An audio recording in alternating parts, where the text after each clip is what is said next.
This presentation will focus on using translation services in the counseling process. The objectives for this presentation are two. The first one is to become familiar with the laws and policies that are related to using interpreters with clients who have limited English proficiency. And the second objective is then to become familiar with the best practices on how we can best use interpreters in counseling sessions when counseling clients who have limited English proficiency. With regards to laws and regulation, it is important to know that the U.S. Department of Justice is very specific in saying that all federal agencies that a federal government or agencies that receive assistance from the federal government must always take reasonable steps to ensure that clients who have limited English proficiency have clear ways to access the programs, services, and information that these agencies offer. On August 2000, an executive order was issued for all federal agencies, and this order was specifically targeting the improvement of access to services by individuals who are limited in English proficiency. According to this executive order, federal agencies should be able to publish guidelines on how they can assist clients who have limited English proficiency, also improve how they're improving accessibility to the services that they offer by this population, and they must also implement consistent standards that seek to break down the language barrier across the federal agencies. In addition to laws and regulation, we also know that there is a need right now in the field for translation services in mental health. There is a high demand to attend to the needs of linguistically diverse population, and yet we don't have enough mental health professionals who are multilingual in order to attend to the high demand that we are seeing in our communities. This is important because we know from research that when there is a language discrepancy between the clients and the mental health professionals, it really affects negatively the counseling process. It can affect negatively client retention. It can also affect negatively the accuracy of diagnosis that we are giving as mental health professionals. And it does not allow for clients to be able to express themselves with the depth that they would if they were to receive services in their own languages, and this can truly affect the counseling process as a whole. In addition, we know that it is just harder for individuals who are limited in their English proficiency to be able to access the mental health services. They don't know where to go. And then even if they know where to go, if those community centers are not ready to attend to their needs or to provide information in their native language, then they don't have an easy way to be able to express their needs or to try to negotiate how those needs can be met in this specific community center, which then leads to more mistrust of these agencies, but also just in general a mistrust about mental health field and and how much mental health professionals can really be of help to themselves and to their communities. So the question then is, how do we get started? How do I make sure that my agency is at least starting a process of meeting the needs of linguistically diverse populations in the surrounding community? And the U.S. Department of Justice actually offers some guidelines that could be used across by different agencies in communities and could serve as a good starting point before we even talk about the specifics of how to use translators or interpreters in our sessions, in the counseling sessions. It's important that we even start with the question, are clients in the surrounding community who are not proficient in English able to access our services? So the first question is, how easy is the access? And a good way to evaluate that is to follow these guidelines by the U.S. Department of Justice, where they're suggesting that agencies should conduct an individual assessment of their own agency in order to answer some specific questions that can help them to put a plan in place. And the first question is, how diverse is the surrounding community in my agency? And specifically, what is the percentage of linguistically diverse clients that could be served by this program in my agency? I think one important question when we're trying to see and look at that percentage is also looking at specific languages that are being represented in the community, because that can tell us the type of bilingual or multilingual services that we need to be providing. Another question that is good practice for us to ask at the beginning in order to make sure that we are increasing access is, how are these clients able to contact the agency? So linguistically diverse clients do they have an easy way to contact the agency? An example, does the agency's webpage has different languages or information in the language that really attend to the needs of the surrounding community? The next question is, how important are these agencies' programs to this population? Do they serve a very specific purpose and target specific needs for the linguistically diverse population in that community?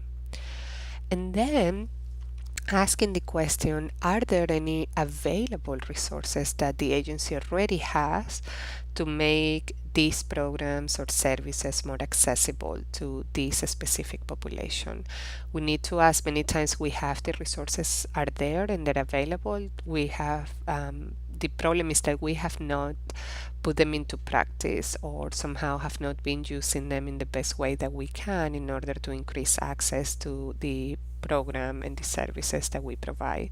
So that's a good question to ask. Do we have already any available services before we even start looking at what else do we need to bring in? Another question to ask during this agency evaluation process is the question of what services specifically do linguistically diverse individuals need in this community. That is going to help us into the next step, which is when we start to brainstorm ideas on how we can make our services more accessible, and also making sure that the services we're providing are indeed meeting the needs of these clients in the community. So based on this assessment and evaluation process and the questions that come out of that, we start to then ask ourselves more of brainstorming questions, right? So then what are the best practices that we need to implement in our agency, which is then going to lead us to have better training for agency staff? What training are we providing to the staff that helps them to best meet the needs of linguistically diverse population? And this training can go from something as simple as, what are the guidelines if a client shows up in the front desk and does not speak English? Who is the person that you can contact, or what type of program you can use to translate in the moment and being able to be friendly and welcoming and try to be as helpful as possible given the language discrepancy in the moment. And so it can go from that to actually more in-depth training and guidelines on understanding, for instance, if you're dealing with undocumented communities, understanding the needs of undocumented clients and how are we meeting those needs, and understanding perhaps educational policies to better serve and educate parents who are coming from different countries on the policies and laws of the educational system in the state and in that community, and the type of services that they can access through the school, for instance. So training agency can go all the way from like very specific guidelines on how to make the environment welcoming, to also helping the staff to understand more in depth the needs of the population that the agency is dealing with, and how they can be more culturally responsive when meeting those needs. These also some of the other type of things that we can do to make services more accessible is obviously targeting the advertisement specifically to the linguistically diverse population in the community. So making sure that the advertisement is in their language, in their own language, but that also is culturally responsive, that we are really if we're using pictures, that the pictures that we're using on the advertisement are representative of the population that we're targeting. These are some minor details that can really help a client, especially from another culture, to feel welcome in that agency.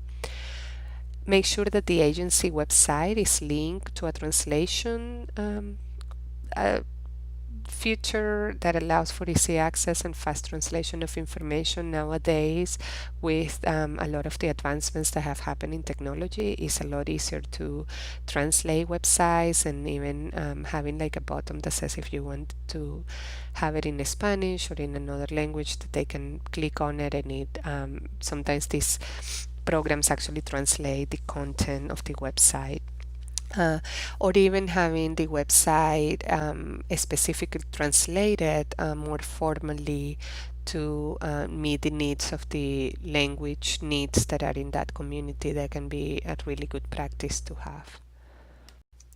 Other ideas on how to make services more accessible to linguistically diverse population is to hire bilingual staff, specifically if you know the specific needs of the community and the languages that are represented in the community. If you can hire a staff who are representative and who are able to um, speak those languages and who are representative of that community, can really make it easier for that community to access services, to understand not only the type of services that the agency offers, but also what processes and paperwork they need to go through in order to get access to those services. It also makes it more welcoming for clients if when they step in they see people that are that represent their culture, and they immediately may feel more at ease into being able to talk and to open up about the situation that they're bringing in. It is important also to be looking at, again, like incorporating or integrating stakeholders within the community who can also help to make the agency more culturally responsive. So finding a group of bilingual or more multilingual community volunteers who can really come into the agency and help to break not only the linguistic gap but also the cultural gap that may exist between the mental health providers in the agency and the clients in the community. So these volunteers can be really helpful because they can help to with some translation of, for instance, paperwork, and even some translation when it comes to helping clients understand again the paperwork or the processes that they need to go through in order to be served by the agency. Also, these volunteers can help with providing ideas on the type of training that the staff needs in that agency in order to be more culturally responsive. Just having people from those communities coming in and being volunteering at the agency is a way to help break that bridge between the community and the agency.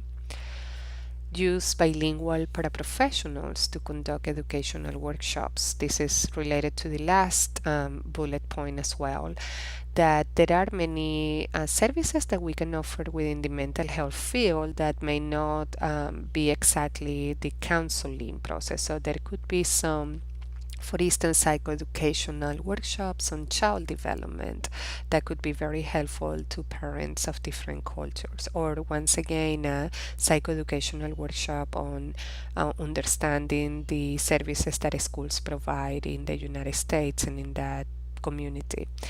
So these are workshops that can be that are somehow related perhaps to mental health well-being, but that are not necessarily the same process as the counseling process, and they can we can use bilingual paraprofessionals to co-lead those psychoeducational workshops in a way that helps to break again that gap between the community and the agency.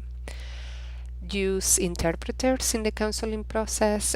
So once the clients really need that counseling process, and that's what they're seeking from the agency, being able to use interpreters and have specific interpreters that are hired by the agency to provide these services. And the rest of the presentation actually talks specifically about that and the guidelines that we need to follow in order to ensure that this process is successful. So we're going to talk about that as we go on. But that is a big part of making sure that the clients, linguistically diverse clients in the community, have access to the agency services. Finally, before we move on into a specific use of interpreters or translators in the counseling process, I would like to highlight that this is not a one-time process. So evaluating your agencies, how easy it is for linguistically diverse clients in that community to access your agency is not something that you do once and then go on. You should always be constantly assessing that process. What are we doing well? What is not working as well? What are we hearing as feedback from this specific population in the community that we want to integrate into our policies? So being open to changing policies that affect the access and quality of services for linguistically diverse clients is important, and it should be a priority of the agency to always be asking that question: how are we being more culturally responsive to these populations in the community, and what do we need to change in order to continue to be culturally responsive and to increase the access of our services? For the rest of this presentation, I would like now to focus our attention on best practices on how to use interpreters in counseling when working with linguistically diverse clients. And so for this slide in particular, as we get to those best practices, I would like to highlight once again the benefits of using interpreters or translators. And I would like to just make that note that I use interpreters and translators interchangeably throughout this presentation. The first point that I would like to highlight is that using interpreters in counseling seems and has been associated with reduction in attrition rates. So for clients who don't feel or who would prefer to have counseling in their native language instead of English, we know that when interpreters are provided and they are part of that counseling process, that it does reduce the likelihood of the clients dropping out of the counseling process before termination. The second point talks about how using interpreters can really help to enhance the client's trust in the counselor and in the counseling process. And I think this actually goes together with the next bullet point, which talks about how interpreters can assist in narrowing down the cultural gap between counselors and clients. For the most times, interpreters are going to either be from this client's same cultural background, sometimes even from the same country of origin, or even if they're not, the fact that they are completely proficient in the client's language tells us that they have a much deeper understanding of the client's culture. And having that person in the room and be part of the counseling process, and we're going to talk about what other ways they're part of the counseling process and can assist you as a counselor throughout that process. But having them be part of that process and being that person that translates between the counselor and the client really helps for the client to feel for that the counseling process is more culturally responsive, and it helps the counselor to understand the client's perspective and client's issues from the client's worldview. The translator is somebody that can actually help in the counselor to do that, and therefore it narrows down that cultural gap that is between the client and the counselor. So it's not just using translator or an interpreter in the counseling session is not only about breaking the gap in the language, it's also about breaking the gap that exists culturally between the counselor and the clients. And last the last point in the slide talks about how using interpreters is really helpful for linguistically diverse clients to express more in-depth, complex feelings, thoughts, and experiences.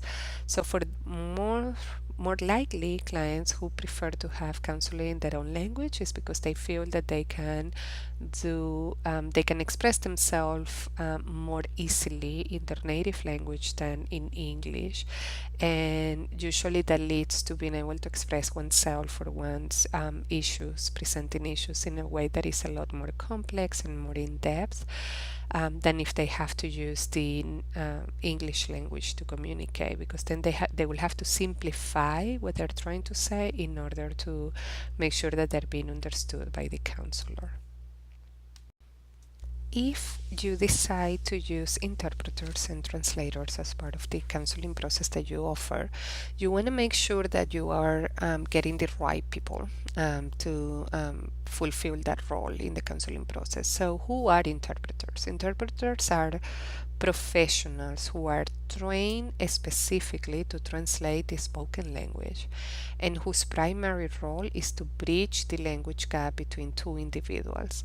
So we're not talking about having as interpreters maybe like a family member or somebody from the community that speaks the language. We want somebody that has actually been trained professionally to be a translator, and that understands then all of the specifics that go into translating a conversation that is happening between two people that are speaking different languages, and that is a lot more complex. That process is a lot more complex, and so you want somebody that has been trained specifically in that. The American Psychological Association advises for interpreters to have a basic understanding of the therapeutic process. So not only they need to be trained on how to translate and be professional translators, but also the American Psychological Association advises that if they are going to be used to be interpreters in the counseling process, we should also make sure that they get some type of training that helps them to understand the best practices within counseling and what is expected, because that is a very specific role that they will be having in that room. Ideally what we want is an interpreter that becomes invisible in the room. We don't want the counseling relationship to be happening between the client and the interpreter. We want the relationship to be happening between the client and the counselor in the room or the mental health professional. So you want an interpreter that understands that and that somehow you can work well with in a way that helps to just let the conversation flow, but in a way where that person becomes invisible in the room, where the conversation, the emotional attachment that is happening in the process is happening between the counselor and the client, not between the client and the interpreter. So the question then remains, how do we make sure that that happens? How do we make sure that the interpreter is getting the right training so that they become invisible in the room? And one of the recommendations to do that is starting by explaining the therapeutic process. So making sure that interpreters or translators being used by the agency have gone through some type of preliminary training that explains to them very specifically what the counseling process is and what is expected, and also a little bit about our own ethical guidelines in mental health professions. So for instance, maintaining confidentialities and boundaries is extremely important, and we need to explain to translators what those boundaries are in therapy, as well as the importance of maintaining confidentiality. Is actually advisable that there is a document that is signed by the interpreter agreeing to the fact that they understand these ethical guidelines and that they agree to follow them throughout this process. That way, it's almost like the same as a consent form for our clients. In this way, we're making sure that the translator is also understanding the importance of following these ethical guidelines.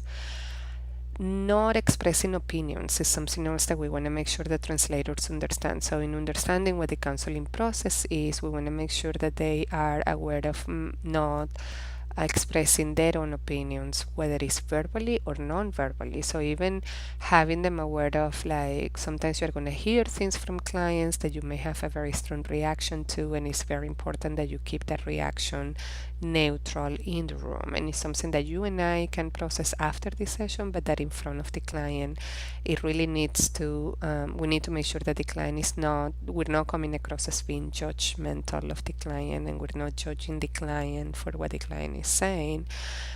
So preparing interpreters to understand these characteristics of the counseling process and how we handle these situations is important, and being very specific during that training as to what we expect of them and how we expect these the translators and interpreters to handle these type of situations.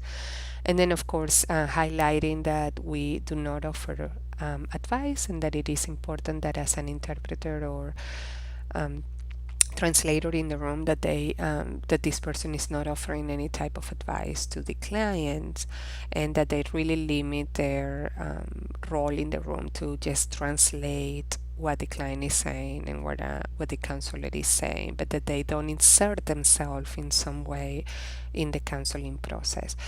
And so that's part of explaining the therapeutic process. I think what we're trying to do is making sure not only that they understand the ethical guidelines, but also that they understand that there are some boundaries in the counseling process, and we need to make sure that they know how not to cross those boundaries while they're in session. Continuing with recommendations, it is important to emphasize to the translator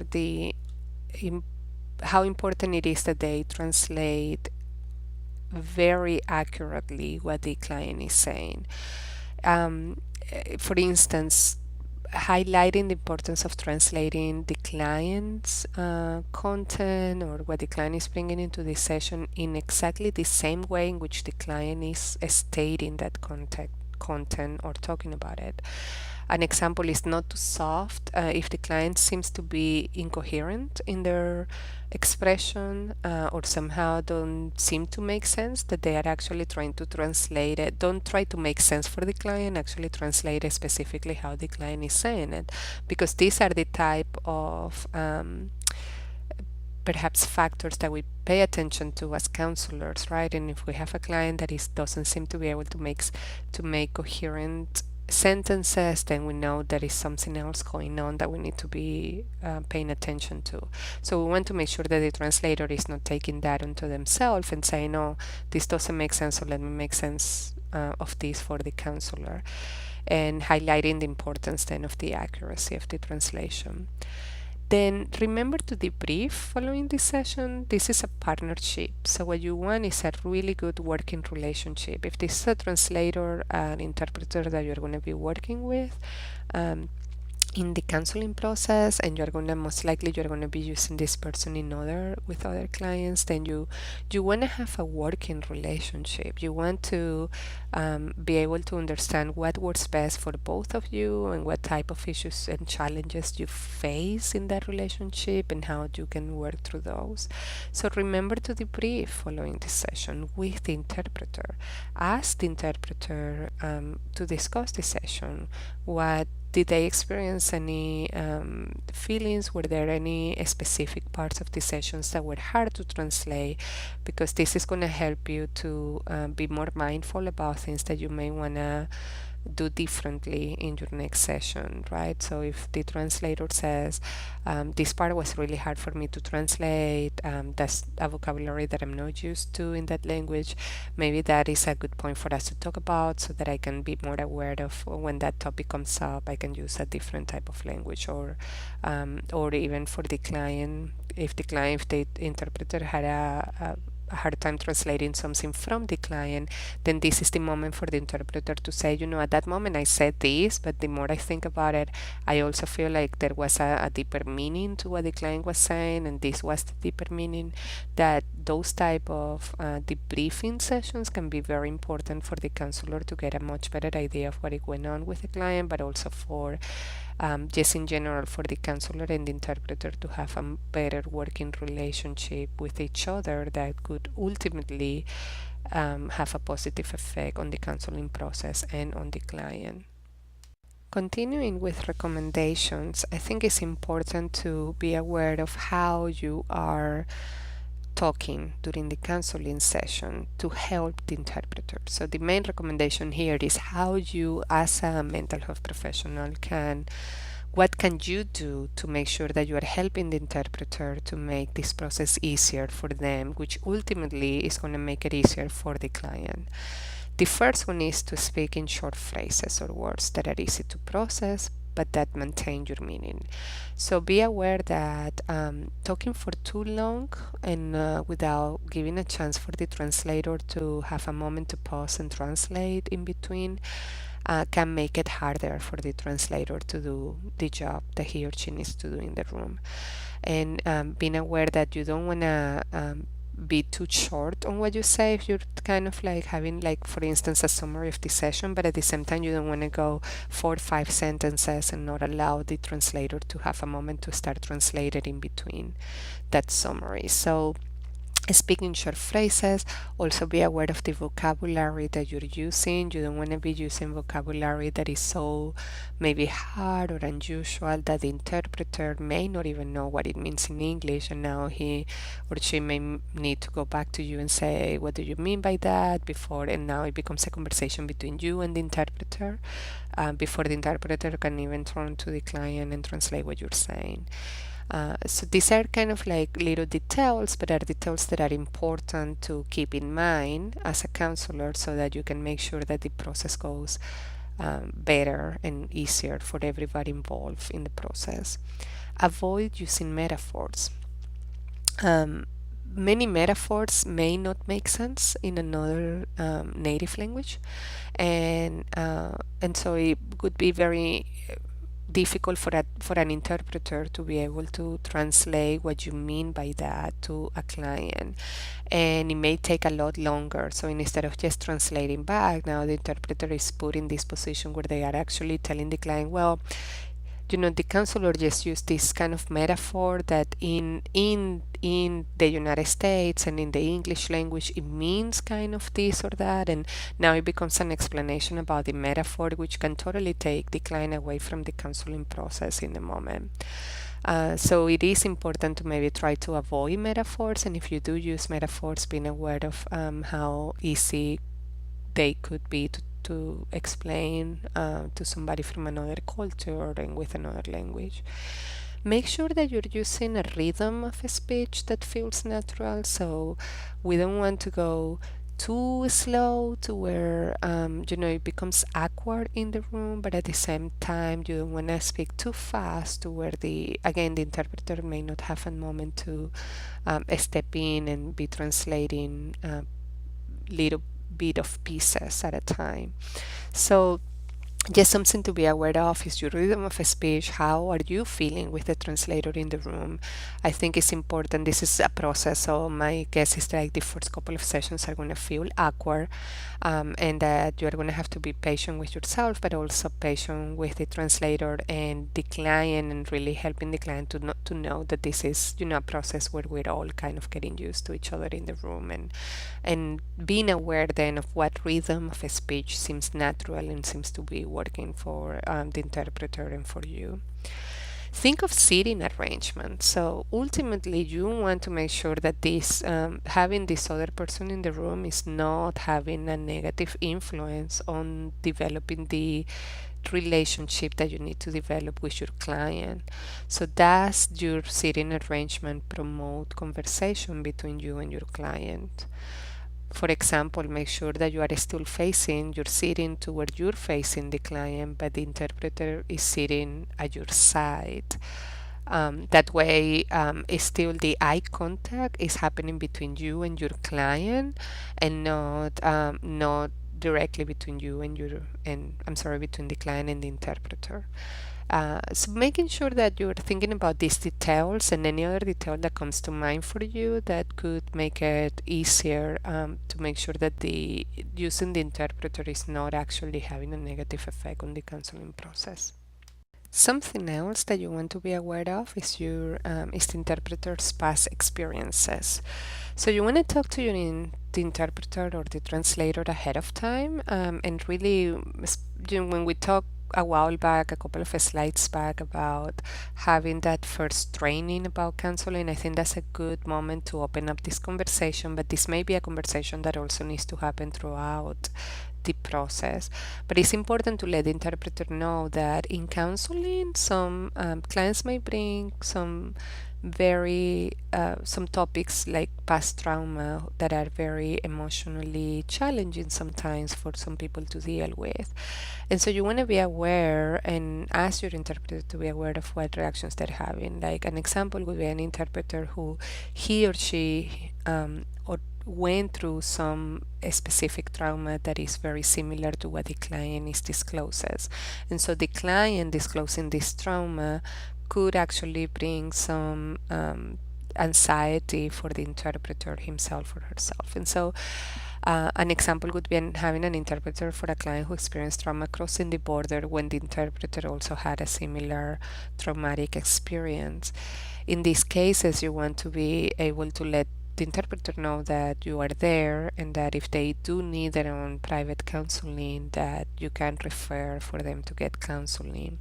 It is important though to kind of make them aware about this possibility ahead of time so that they're ready, but also maintaining that conversation open and making sure that they know that at any point that they experience an emotional reaction to what the client is saying that seems to be getting to something personal, that they can come to talk to you about it so that you can refer them to a counselor and they can get proper counseling themselves.